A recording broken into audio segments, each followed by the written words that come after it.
Sepak bola sebagai sebuah industri tak heran jika dijadikan bancaan bagi para taipan untuk berinvestasi di dalamnya. Perputaran uang yang kencang juga cuan yang menggiurkan, membuat sepak bola menjadi ladang bisnis yang seksi. Tak ayal para taipan yang punya uang segudang berbondong-bondong membeli klub sepak bola. Dengan adanya financial fair play sebagai produk aturan yang mengatur kehidupan sepak bola Eropa, menjadi patokan dalam menjaga kesenjangan. Seiring berjalannya waktu, beberapa klub sempat menjadi korban aturan tersebut. Nah, baru-baru ini beberapa klub pun dicurigai dan akan diinvestigasi lebih lanjut karena terendus bau tak sedap di dalam klub tersebut tentang financial fair play.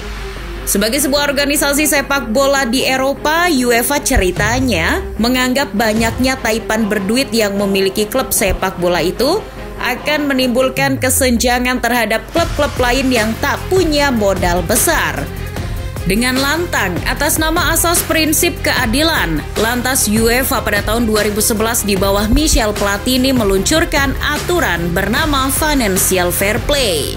Secara sederhana, FFP adalah sebuah aturan yang mewajibkan setiap kesebelasan Eropa menyeimbangkan neraca keuangan mereka. Tujuannya agar kesebelasan yang kaya tidak bisa asal-asalan menggunakan uang mereka untuk membeli pemain baru. Pada awal penerapannya, UEFA masih memberikan kelonggaran yang mana setiap klub tidak boleh merugi lebih dari 45 juta euro per 3 musim. Kemudian pada musim berikutnya batas tersebut turun menjadi 30 juta euro per 3 musim. Dan bukan tidak mungkin batasannya akan kembali turun. Lalu apa hasilnya dari berlakunya regulasi itu? Apakah ada dampak dan sanksi yang berarti bagi klub yang melanggar? Sangat disayangkan, sebuah aturan yang sudah sangat bagus itu tak jauh berbeda dari hukum di Indonesia. Tumpul ke atas, tajam ke bawah. Loh, kok bisa? Ya, sampai saat ini tercatat sebagian besar yang terkena sanksi berat akibat aturan FFP justru malah klub-klub kecil. Klub-klub besar macam Manchester City atau PSG memang terkena sanksi, tapi hanya denda ringan, yang tentu saja itu tidak seberapa dengan kekayaan mereka. City sempat terkena sanksi FFP di musim 2018-2019 dengan tak boleh tampil di kompetisi Eropa selama 2 tahun dan wajib membayar denda dengan nominal yang tak sedikit. Namun, akhirnya mereka sukses naik banding di pengadilan arbitrase olahraga dan menang. Alhasil, City hanya terkena denda dengan nominal kecil dan hukuman berat pun dicabut. Sama halnya dengan klub sultan lainnya, PSG. Les Parisiens pernah mengalami hal serupa ketika mereka bermasalah dengan kasus saga transfer Mbappe dan Neymar. Akan tetapi, PSG berhasil menang atas bandingnya yang diajukan di pengadilan arbitrase olahraga. Kedua tim sultan itu selalu menjadi buronan UEFA di kasus aturan FFP ini. Namun mereka tampaknya seperti kebal akan hukuman berat.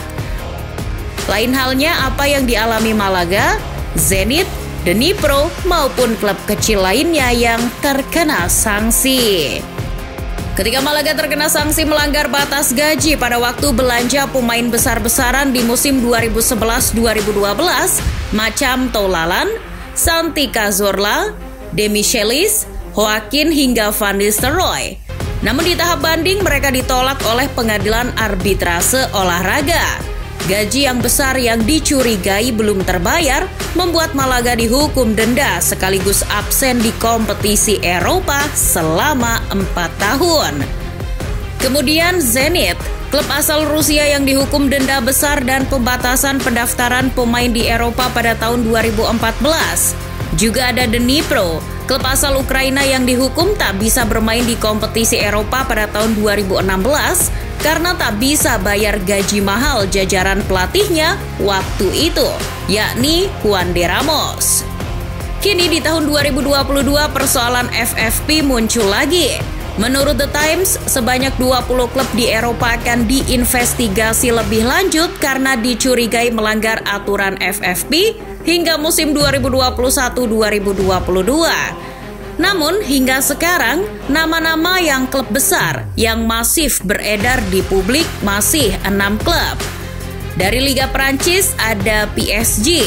Gaji bintang yang menumpuk serta perpanjangan kontrak Mbappe perlu diinvestigasi lebih lanjut. Selain PSG, juga ada Marseille.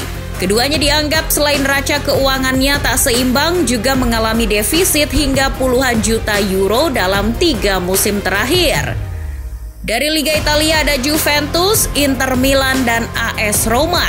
Sementara AC Milan lepas dari ancaman FFP berkat kebijakannya yang stabil dalam mengelola keuangannya bersama Elliott Management beberapa tahun terakhir. Sementara itu, ketiga tim Serie A yang masuk daftar list UEFA tersebut dicurigai juga mengalami defisit hingga puluhan juta euro. Dari Liga Inggris, uniknya, kini tak ada lagi nama langganan seperti Manchester City. Malah kali ini muncul nama baru yakni Arsenal. The Gunners dicurigai karena selama 3 tahun terakhir, mereka yang sedang mengalami kerugian tapi selalu jor-joran dalam mendatangkan pemain bersama Josh Kroenke. Dari La Liga, tentu saja Barcelona adalah incaran kuat pelanggaran FFP. Dari ke-6 nama yang sudah dikeluarkan UEFA tersebut, dikutip The Times, akan diberi batas waktu untuk menyelesaikan persoalan FFP. Apabila sudah kelewat batas waktu, tak segan UEFA akan mengeluarkan beberapa sanksi, termasuk denda sampai hukuman larangan bermain di Eropa. Pasalnya, UEFA mulai musim depan 2023-2024 akan menerapkan aturan baru FFP yang sudah disepakati di Nyon, Swiss pada April 2022 lalu. Berdasarkan aturan yang baru, nantinya klub hanya dapat membelanjakan 90% dari pendapatan mereka mulai musim 2023-2024. Pendapatan yang dihitung ini adalah dari penjualan pemain, tiket, dan sponsor. Begitupun yang akan terjadi di tahun-tahun berikutnya.